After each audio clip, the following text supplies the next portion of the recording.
All right, we're continuing our live coverage from Iowa in this beautiful embassy suites here. It's the nerve center of the Fox News coverage. Our next guest will make her final pitch to the American people and to the people of Iowa today before tonight's caucus. Republican presidential candidate Carly Fiorina joins us. Carly, thanks so much.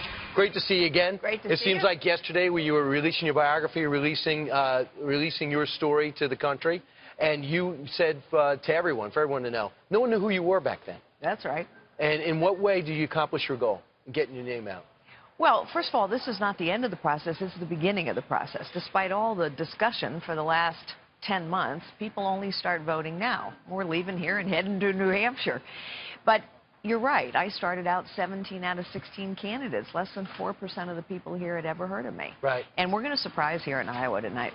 So in what way do you feel as though you did not have an opportunity maybe to capitalize the momentum that you got for a period there? Do you have anything you can learn from Iowa to take to New Hampshire?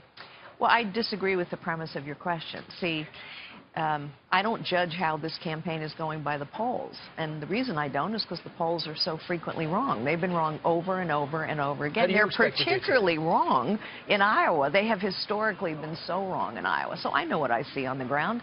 I know we're packing people in. I know who says they were undecided until they came to see me.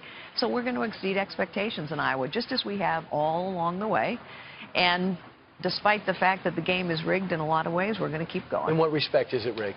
Well, let's see. The political establishment didn't like the fact that there were so many candidates. The establishment decided we had to have really few debates. The media decided they were going to pick who was on what stage because of the polls. All that has nothing to do with the voters. Voters show up, and the voters actually aren't paying attention to the polls, and they're not paying attention to the pundits. They're showing up and making their minds.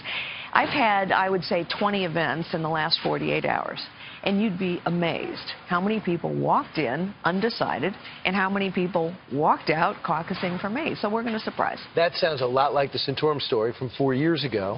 In retrospect, so what number would you be happy with, and what do you think would exceed your expectations, and what would go below your expectations? I'm not going to give you a number. I'm just going to say we're going to surprise in Iowa tonight, then we're going to get out on a plane and go to New Hampshire. And you'll be there tomorrow? Yes, I will. All right. And what events do you have today?